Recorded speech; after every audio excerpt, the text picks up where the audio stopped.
crente costuma dizer, graça e paz. Um amigo meu costuma me dizer que quando você está muito nervoso na hora de pregar, você agradece as pessoas. Então, os próximos 30 minutos eu vou ficar agradecendo vocês aqui. Porque não é nada fácil estar aqui e compartilhar alguma coisa numa igreja onde tem 3 cabeção desses daí, o Fabinho, pastor Fábio, pastor Maurício. Tem 4, né? Pastor Caio ali, fora os outros que não dá para citar. Então, para não dizer constrangedor, no mínimo me deixa assim um pouco nervoso. Meu coração está tão apertado que parece que eu fiz redução de estômago de novo. Nas últimas 3 semanas, como o pastor Fábio falou, nós tivemos um restart ministerial.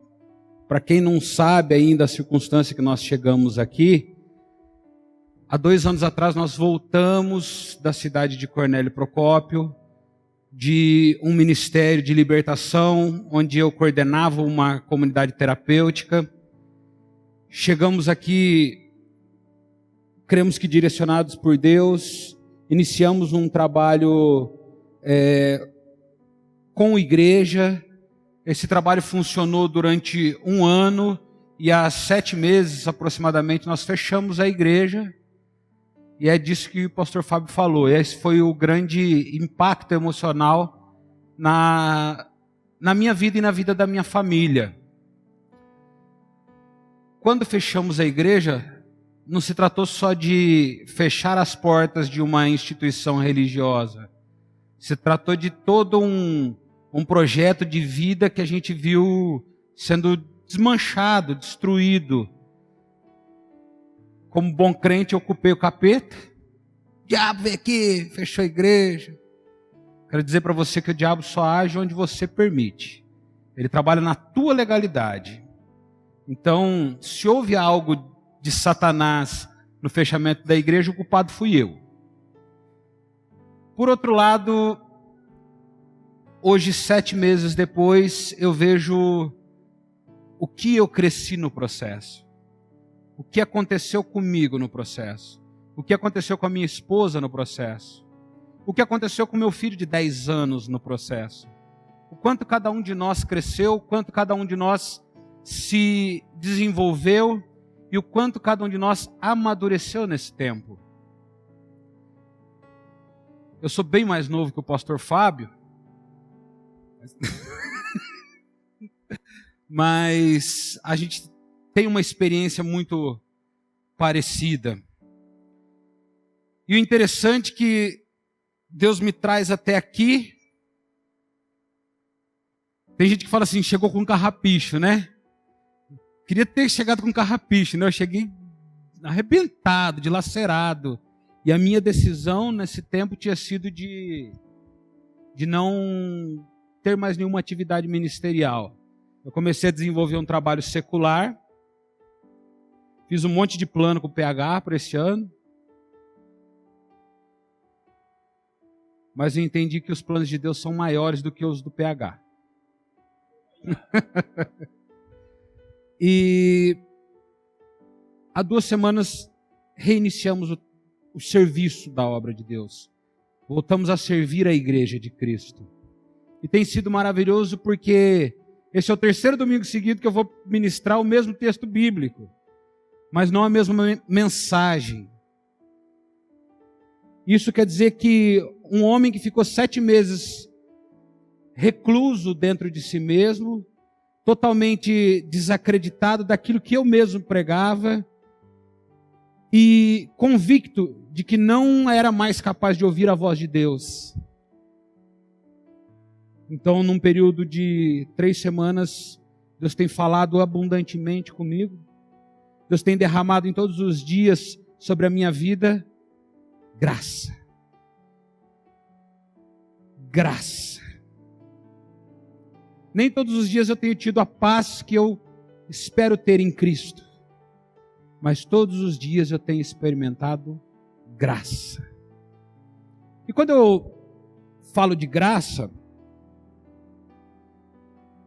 eu preciso entender a amplitude dessa graça.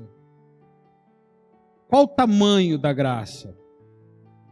Então eu penso que quando nós servimos a esse Deus que nós cremos, nós não servimos o desenho de Deus que existe na Bíblia.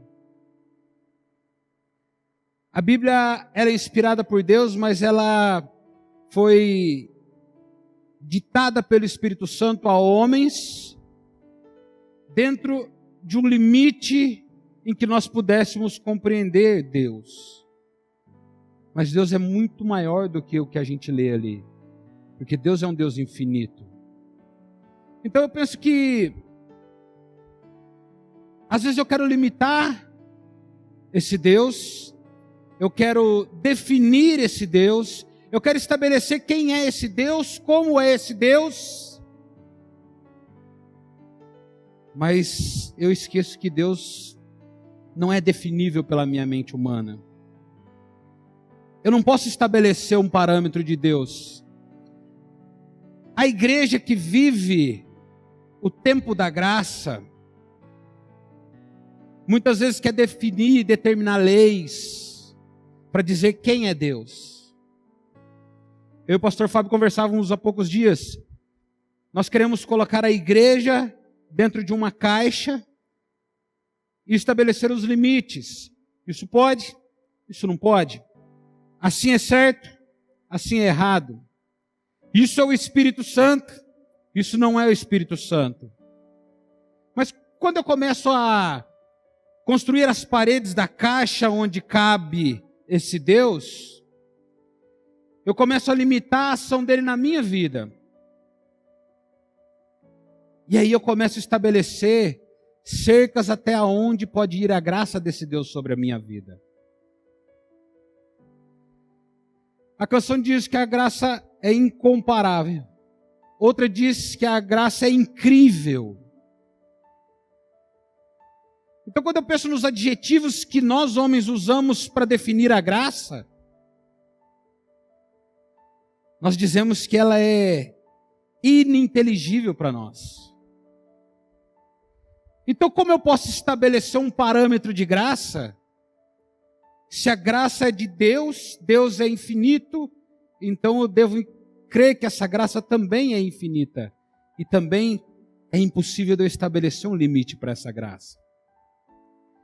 Eu quero dizer que a amplitude da graça é o infinito. Eu quero dizer uma coisa triste para você. Deus não existe. Infelizmente você precisa entender que Deus não existe. Senão dá problema. Deus não existe, porque existir define tempo, define matéria. Essa semana morreu um cara chamado Stephen Hawking que diz, Deus não existe. É claro que ele disse que Deus não existe, porque ele procurava Deus na matéria, e Deus é imaterial, Deus é infinito, Deus está acima das coisas que existem, porque Deus é.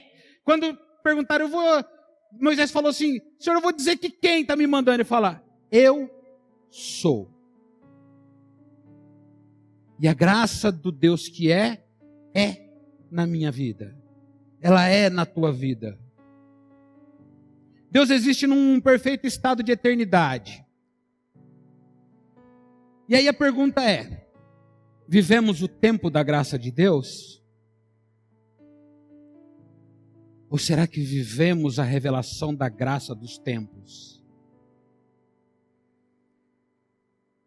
A gente tem o costume de dizer que a cruz liberou a graça sobre nós. Mas eu sou um pouco mais maluco, doido. E o meu entendimento é que a cruz não liberou a graça sobre nós. Ela revelou uma graça que existe antes da criação. A graça sempre existiu, ela sempre esteve conosco. Por isso que eu digo que a amplitude da graça é a eternidade. A graça é infinita, ela é ilimitada, ela não pode ser definida por palavras de homens, porque a graça do Deus que é sobre nós. Atos 20, 24, diz assim, Paulo diz assim, eu considero. Eu não considero a minha vida valiosa para mim mesmo. Mas essa versão é mais legal. Hoje eu não trouxe na versão TLI, tá, pastor? O pastor falou que a minha Bíblia, a versão é TLI, tradução na linguagem infantil, né? Hoje eu preparei na Almeida mesmo. Mas em nada tenho a minha vida como preciosa para mim, contando que complete a minha carreira ou a minha missão, dependendo da versão, e o ministério que recebi do Senhor Jesus, para dar testemunha do Evangelho, da graça de Deus. Esse finalzinho aí, ele falou comigo nos últimos 8 dias de forma maravilhosa. Dar testemunho do Evangelho, da graça de Deus. E aí você, como um crente velho de banco, você pensa no Evangelho, aquela coisa assim, Jesus morreu na cruz, Ele derramou sangue, Ele me salvou e tal, e depois de 3 dias Ele ressuscitou, e você coloca a ideia do Evangelho como o princípio essencial do cristianismo. O Evangelho é a mensagem. Eu tenho um carro. E se eu parar aqui na porta e impedir a saída, alguém vai falar: precisa tirar o carro do Silvio. Isso indica posse, pertencimento. Aquele que possui é maior do que o que é possuído. Você deve saber que, historicamente, alguns sobrenomes... Vamos falar da história do Brasil. Então, os negros eram trazidos da África, eram comprados por famílias brancas e recebiam o sobrenome daquela família. Porque isso indicava posse. Quem que é? É o Umu Nuku Apuá Pereira. Umu Nuku Apuá, eu treinei. Porque eu sabia que você ia falar para dizer. Pereira, isso indica posse. É o escravo do Pereira. Então eu entendo que quando esse texto fala o Evangelho da graça de Deus, eu tenho o sujeito Deus como aquele que possui a graça. Então a graça é menor do que Deus, porque Deus está acima da graça. Mas quando fala o Evangelho da graça, me diz que a graça é maior do que o Evangelho, ela está acima. O Evangelho pertence à graça e não a graça ao Evangelho. Estou sendo claro? O Evangelho é da graça, porque a graça vem antes do Evangelho. Eu entendi que a Bíblia, dividida em 2 alianças, o Novo Testamento, o Velho Testamento, e eu comecei a botar reparo, como dizia meu avô, e eu percebi que o Velho Testamento inteiro, ele tipifica o Novo. Todas as histórias que eu leio no Velho Testamento, elas me levam a Cristo, elas me levam à cruz, e elas me levam à graça. Um dia eu estava estudando aquela primeira batalha que o povo de Israel tem depois que atravessa o Mar Vermelho. Todo mundo acha que eles atravessam o Mar Vermelho e encontram a Terra Prometida. Nada, a primeira coisa que eles encontram é uma briga, uma treta, uma guerra. Aí Moisés sobe no barranco. E o que ele faz? Enquanto o povo está lá embaixo, lutando, ele está em cima do barranco, com os braços erguidos. Aí, a gente que é criativo, a mente fica fervilhando. E eu a vida inteira pensei num cara assim, tipo, mão para cima, é um assalto. Mas depois eu parei e falei, rapaz, eu acho que ele estava com o braço aberto assim, né? Aí eu comecei a viajar, ele no barranco, a guerra lá embaixo, o sol nas costas de Moisés e o povo lutando à sombra da cruz. Porque ele formava a cruz e ali tipificava para mim. É debaixo da sombra da cruz. As nossas guerras, as nossas batalhas precisam ser travadas à sombra da cruz. E pensando nessa história toda de graça e da importância dessa graça na minha e na tua vida como cristãos, eu fui levado a entender que a graça é anterior à criação. A graça é só uma faceta do caráter de Deus. Eu quero te dizer que ela é mais do que uma faceta do caráter de Deus. A graça é a síntese de algumas facetas do caráter de Deus. E eu anotei algumas aqui. Eu entendi que o termo graça de Deus sobre a minha vida, Ele juntou e colocou tudo de uma vez sobre mim. O amor, a misericórdia, a paternidade, a bondade, o cuidado, o perdão. Ele juntou todas essas coisas, sintetizou tudo numa única expressão do caráter dele, chamado graça. Deus é onisciente. Isso quer dizer que quando ele teve aquele lapso de pensamento, onde ele planejou toda a história da criação, ele já sabia que você ia pecar. Então, se ele sabia que você ia fazer a coisa errada, ele não precisava criar você. Ele não precisava criar a mim. Mas mesmo assim ele fez. Pela graça. Porque quando eu olho para mim como pecador, pastor, quando eu olho para mim como miserável, como sujo, como imundo, como todas essas coisas que o mundo quer que eu acredite que eu sou, então eu olho uma pessoa que não merecia ter nascido, que não deveria ter nascido. Como numa conversa com um amigo meu dissemos um dia, a única coisa que eu mereço é o inferno. Se tem alguma coisa por mérito nessa vida, é o inferno. Mas ele não olhou como um Deus julgador, mas como um Pai amoroso. E pela graça, ele decidiu me criar. É pela graça que ele decidiu me fazer estar aqui. É pela graça que ele deixou eu abrir e fechar uma igreja. É pela graça que ele me deixou estar aqui 7 meses.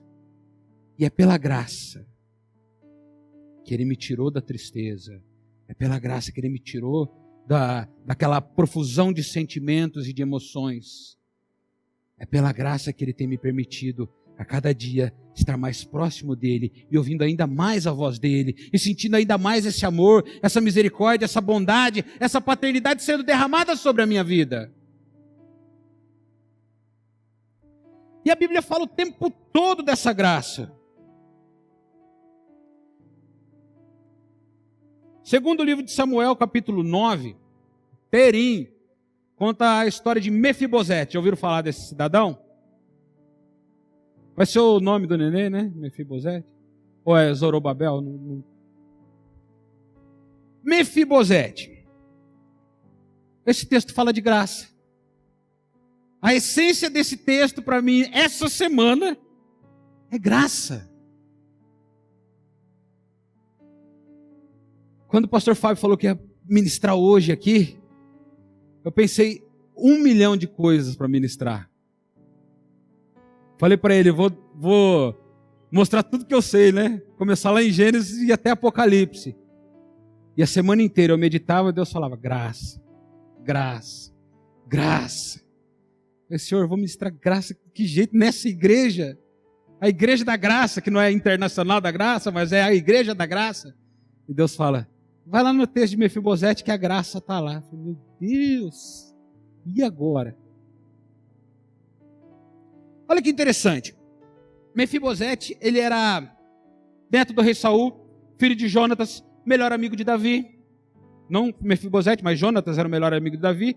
Davi fez um acordo, um pacto com Jonatas, que se um morresse, o outro cuidaria da família. Mefibosete, com 5 anos, na hora da morte do pai e do avô, a babá sai correndo, deixa o rapazinho, o nenenzinho cair, quebra as pernas, o cara fica aleijado, deficiente físico. E ele é escondido, ele é levado e escondido numa cidade chamada Lodebar. E ele cresce lá escondido nessa cidade. Só a título de curiosidade, dizem que ele vivia na casa de Maquir, um mendigo. Nada a ver, Maquir não era mendigo. Quando Davi vai fugir de Absalão, Maquir é o cara que vai lá fornecer alimentos e mantimentos para Davi. Maquir era um príncipe de Lodebar. Lodebar era uma cidade que não tinha água, precisava de transportar água de 37 quilômetros, por isso que tem essa visão de que era um lugar ruim, mas não era tão ruim assim quanto as pessoas querem que a gente acredite. Ele estava na casa de um homem que era como um príncipe nesse lugar. E Mefibosete era um príncipe. Só que ele é um príncipe exilado. Ele era um príncipe que vivia escondido. E ele vivia escondido porque naquele tempo, quando um rei era destituído, toda a família dele era morta, para que não houvesse o risco de uma rebelião para a tomada do trono. Então ele estava escondidinho, quietinho lá, em Lodebar. Lodebar significa lugar de esquecimento. O príncipe estava no lugar de esquecimento, Lodebar. Já não devia ser agradável para ele esse pensamento. Aí você vai pensar que esse nomezinho Mefibosete é um nome agradável, bonito, significa coisa vergonhosa. Está melhorando a situação do rapaz. Ele precisava de um psicólogo. Em hebraico, pode ser coisa vergonhosa ou vergonha destruidora. Já pensou se ser chamado todos os dias de vergonha destruidora? Que autoestima que tinha Mefibosete, exilado, arrancado do palácio, aleijado e chamado todo o tempo de coisa vergonhosa ou de vergonha destruidora. Mas ele estava lá, tranquilinho no exílio, quietinho, numa boa. Rei Davi tem um estalo. Ele lembra do pacto que fez com Jonatas, chama um escravo e fala, viu, tem alguém ainda da família de Saul para que eu possa honrar? Ah, Mefibosete, lá em Lodebar, o coisinha vergonhosa, lá no lugar de esquecimento.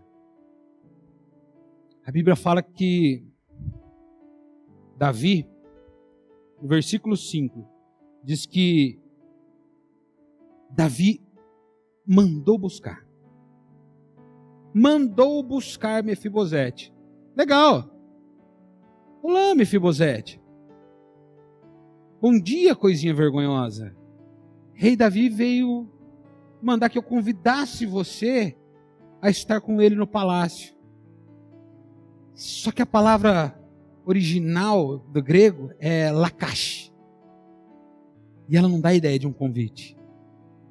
A ideia dela é de tomar, carregar embora, ser capturado ou levado cativo.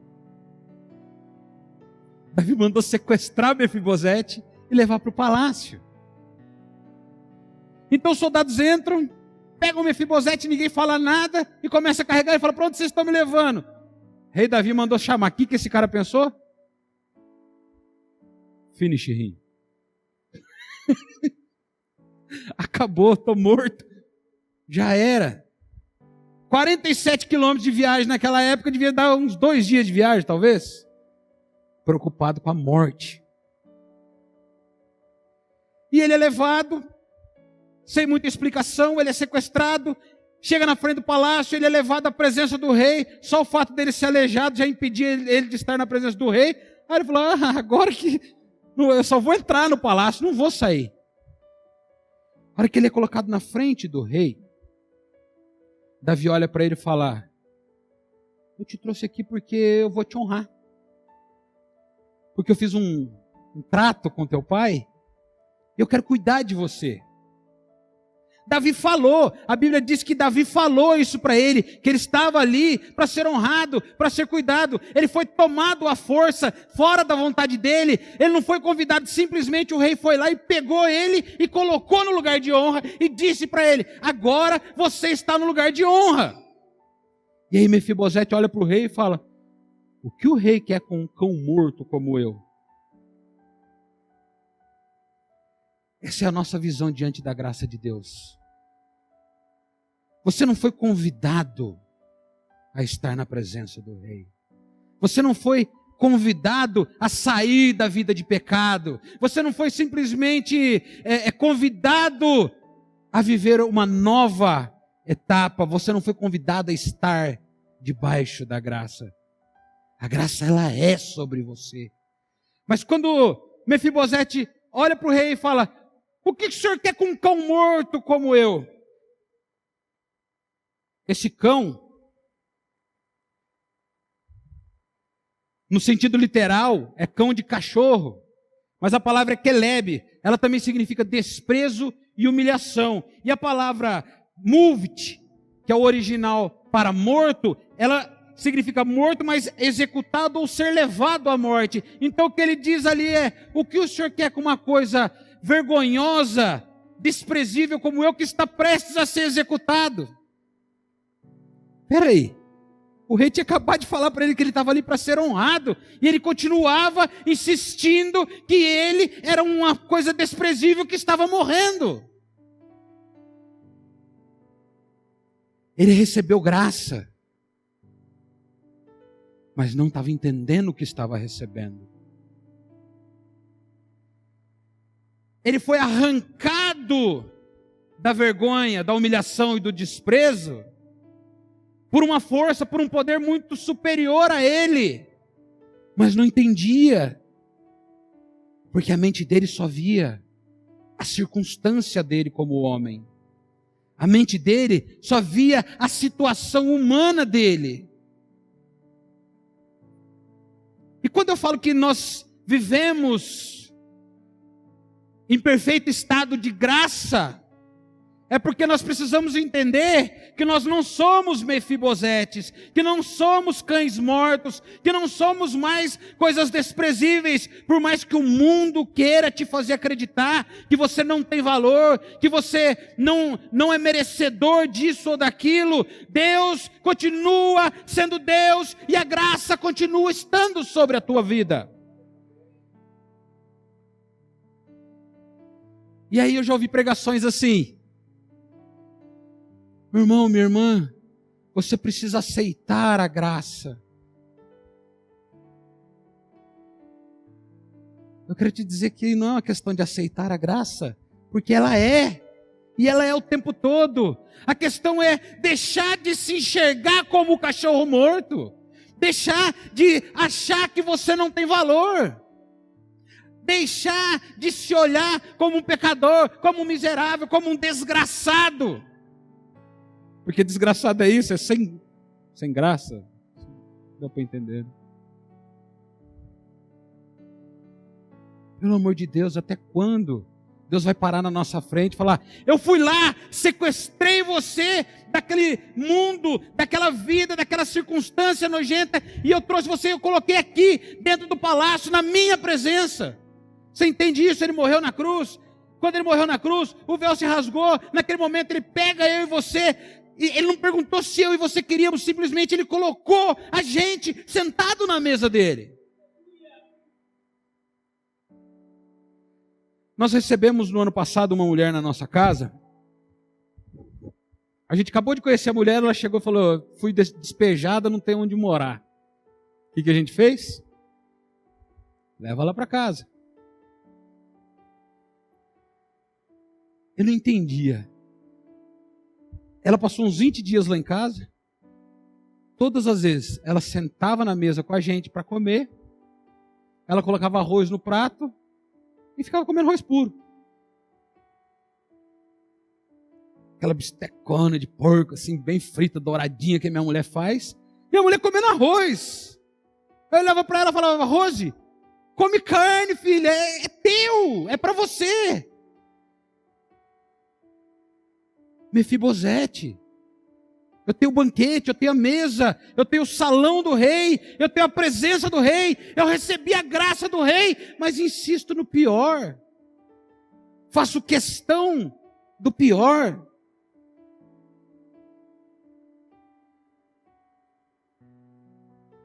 Romanos 12:2 diz assim: não vivam como vivem as pessoas desse mundo, mas desde que Deus os transforme por meio de uma completa mudança das suas mentes. É na mente essa batalha. A palavra diz que o meu povo perece porque lhe falta conhecimento, mas tem uma versão que eu gosto mais que diz que o meu povo perece porque lhe falta entendimento. Se eu não entender que eu não sou mais coisa vergonhosa, que eu não sou mais cachorro morto, que a graça de Deus ela é sobre mim, então eu vou continuar vivendo como o aleijado.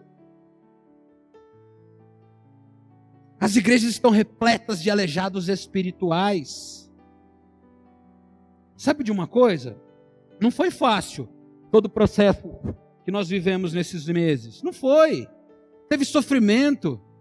Eu chorei uns 2 caminhão-pipa de água. Tinha dia que chorava e babava. Desespero. Mas sabe de uma coisa? Eu sei quem eu sou. Eu tenho identidade. Por mais que Mefibosete não fosse filho de Davi, ele tinha acabado de ser adotado. Isso foi um processo de adoção. E a palavra fala que nós somos filhos de Deus por adoção. Meu Deus, qual a dificuldade de eu entender isso? A partir do momento que eu fui adotado, essa graça que é um favor que eu não mereço, ela deve se tornar tão plena e de tanta convicção na minha vida, que eu passo a me portar, não como alguém que está recebendo um favor, mas como um príncipe que foi adotado pelo rei.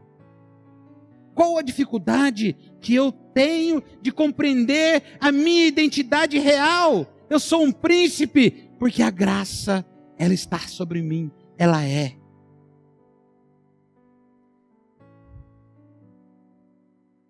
Interessante que o versículo 9, do capítulo 9 de 2 Samuel, diz que Mefibosete comerá na mesa do rei. E a palavra mesa no original é Shulchan, não sei se é assim que pronuncia. Shulchan.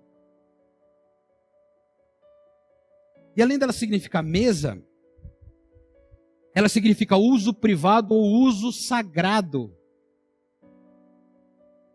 Quer dizer que ele foi colocado no lugar de uso sagrado ou uso privado.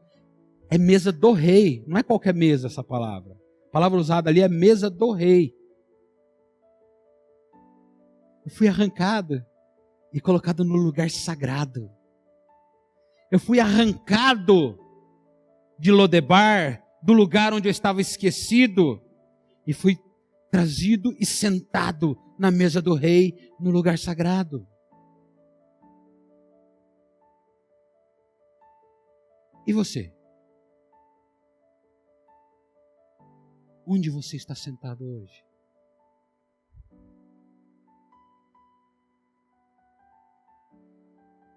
Onde nós temos estado nesse tempo? Onde você tem se visto nesses últimos tempos? Você tem se compreendido como esse príncipe, como esse filho do rei? Ou continua se enxergando como um cão morto, como Mefibosete? Sabe, ministrar libertação nem sempre é pegar e colocar a mão na cabeça e ver o demônio manifestar. Eu prefiro quando não é assim. Porque às vezes a gente precisa ser liberto de nós mesmos, dos nossos sofismas, dos nossos achismos, das nossas visões diferentes. Porque o que Deus está nos chamando não é para ter uma nova visão, ou um novo pensamento, não é para desenvolver um novo evangelho. Ele nos está chamando para comungar da mesa dele. É mais simples do que a gente pensa. É mais simples do que a gente vê. É só uma questão de entendimento. Nós precisamos programar nossa mente para o entendimento. Ah, pastor, mas o Espírito Santo que revela? Sim, o Espírito revela, mas ali eu entendo naquele texto que havia sido revelada essa graça sobre Mefibosete, mas ele não recebeu a revelação. Eu entendo que Mefibosete estava com medo. E o medo vai... Às vezes o medo vai fazer isso, vai fazer com que a gente não tenha o entendimento da revelação. Às vezes a coisa é revelada aos nossos ouvidos, mas ela não penetra na nossa mente e não desce ao nosso coração. Ela não cria raízes na nossa alma. Às vezes a gente passa a vida inteira como crentes antigos, ouvindo a mesma pregação, ouvindo falar dessa graça, mas não entende que a graça ela é algo vivo, ela é algo real, ela é algo efetivo. A graça não é algo literário, mas é algo literal na tua vida.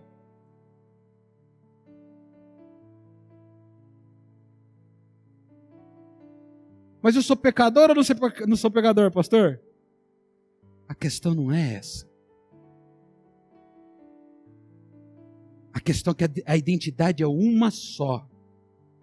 Príncipe, filho do rei.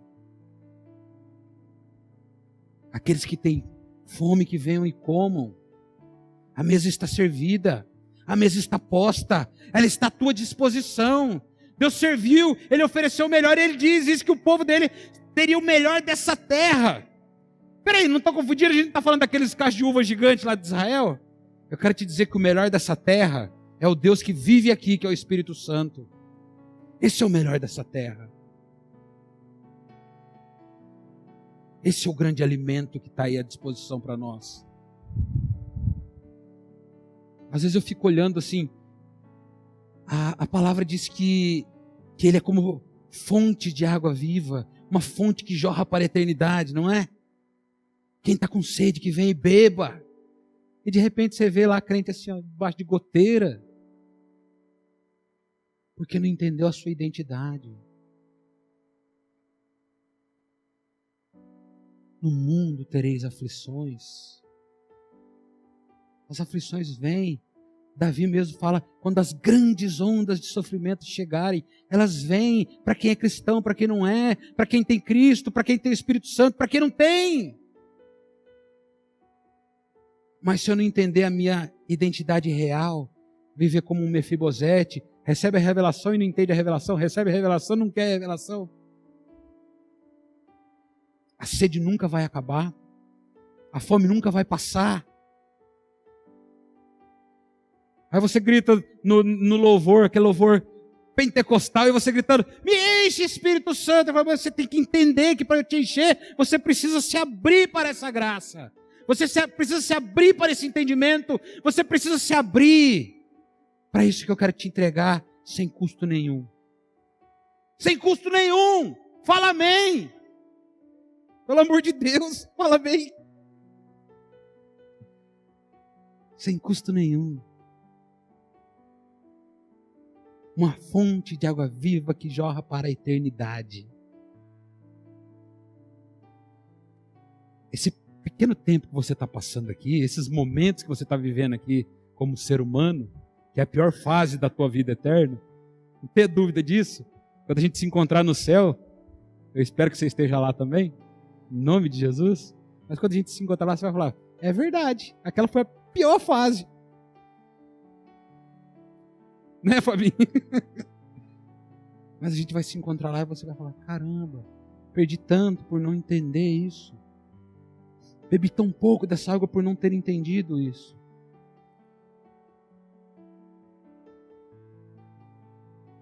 Efésios 4:8.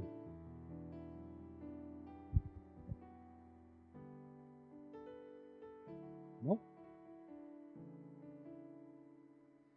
Por isso foi dito, subindo ao alto, levou cativo o cativeiro e deu dons aos homens. Sabe aquela história que a gente estava falando? Que Jesus veio, morreu na cruz, e depois ele ressuscitou, e depois ele foi para o céu. Nós vivemos uma vida inteira, 50, 60, 70, 80, 90 anos, aprisionados, sem viver a plenitude da graça de Deus, porque estamos presos nessas pequenas coisas que nos instam a não transcender a nossa carne. É preciso transcender a esse entendimento medíocre que a carne tem limitado a gente. Sabe, eu quero te dizer que você é templo do Espírito Santo, não é? Porque eu sou. Eu tenho certeza que você também é. Porque você tem recebido esse Espírito. E esse Espírito, ele não é um Espírito limitado, ele é um Espírito que é infinito, como eu disse no começo, então você não pode limitar a ação desse Espírito às coisas que podem ser reveladas segundo a sua inteligência. Sabe, pastor, eu tive que engolir o meu presbiterianismo a certa altura da minha vida e parar de falar assim, aquele ali está pulando demais, aquilo ali não é Deus não. Aquele ali está frio, nada de Deus ali. Puxa vida, o Espírito Santo tem que agir no meu modelo, do meu jeito. É isso. Então, a comunidade Caminho Vivo ela tem que se manifestar do jeito que eu quero. Porque se não é no meu modelo, não é de Deus. Tem alguma coisa errada com o meu pensamento. Eu não estou transcendendo a revelação do Espírito. Eu não estou indo ou permitindo que o Espírito me leve além do que os olhos podem ver. Porque você já pensou você ser o portador do maior de todos os poderes, do maior de todos os espíritos, daquele que criou todas as coisas, que planejou em 1/1000 de segundo tudo que existe? E tudo que você vive está limitado à sua mente animal? Meu Deus, estou perdendo alguma coisa. Eu preciso me permitir ir além. Sabe de uma coisa? Às vezes eu fico pensando, Paulo, ele descreve a viagem lisérgica dele ao terceiro céu. Cara, eu fui usuário de droga há 20 anos. Aquele cara estava muito doido. Muito doido. Hoje eu recebi a visita do meu pastor lá de Cornélio. O cara que mais me tratou na época de vício e tal. Ele vem passando um filme na minha cabeça. Nossa, eu viajava tanto quando usava droga, né? Mas agora eu viajo do mesmo jeito. Só que sem droga. Porque eu tenho me permitido transcender pelo Espírito Santo. Eu tenho me permitido ir além. Cara, se Paulo foi lá, eu quero ir também. Eu quero estar lá também. Mas Paulo foi decapitado. Beleza, se for decapitado, sinto muito. Não queria não, mas se for esse o preço. Porque qualquer preço para que eu possa transcender aos limites da minha humanidade é pouco. Qualquer coisa que eu possa pagar para ir além do que a minha humanidade me limita é pouco. Eu quero viver a plenitude do que o Espírito pode me oferecer. Rapaz, eu vejo um Eliseu que fala, Geazi, você fez isso. Mas não fiz não, você fez porque o meu Espírito estava lá com você. Esse cara transcendeu o Espírito. O Felipe foi teleportado. Não é só o X-Men que tem um teleportador, o Felipe foi teleportado. Ele transcendeu a matéria pelo poder do Espírito. Mas eu quero te dizer uma coisa incrível que você nunca ouviu. Eles não eram melhores do que você. Não eram melhores do que eu. Mas eles entenderam o que é transcender ao Espírito. Porque eles não limitaram a graça de Deus. Porque quem recebe a plenitude da graça de Deus, deixa de impor limites ao Espírito. Eu não sei qual que é a tua origem, de qual igreja você veio, se você nasceu aqui, se você veio de outra igreja, se você veio da Assembleia de Deus, ou da Batista Tradicional, não me importa. Importa que você é templo do Espírito Santo, que a glória de Deus tem que se manifestar na tua vida. Lá em Ageu diz que a glória da segunda casa seria maior do que a primeira, e ele não está falando daquele templo que Zorobabel estava construindo, ele está dizendo que a glória de Deus se move em você, porque você é a segunda casa, porque você é o templo do Espírito Santo. Você é a segunda casa. E a glória tem que aparecer na minha e na tua vida. Ele levou cativo o cativeiro. Isso significa que aquilo que me aprisionava, o pecado que me fazia pecador, foi aprisionado por Jesus. E não tem mais autoridade sobre a minha e a tua vida. Eu quero terminar agora. Né? Dizendo que aquilo que pressiona o espírito te limita a um lugar apertado. Grave isso. Aquilo que pressiona o espírito te limita a um lugar apertado. Religiões, regras, sistemas doutrinários. Essas coisas que pressionam o espírito vão continuar te limitando a um lugar apertado. Amém?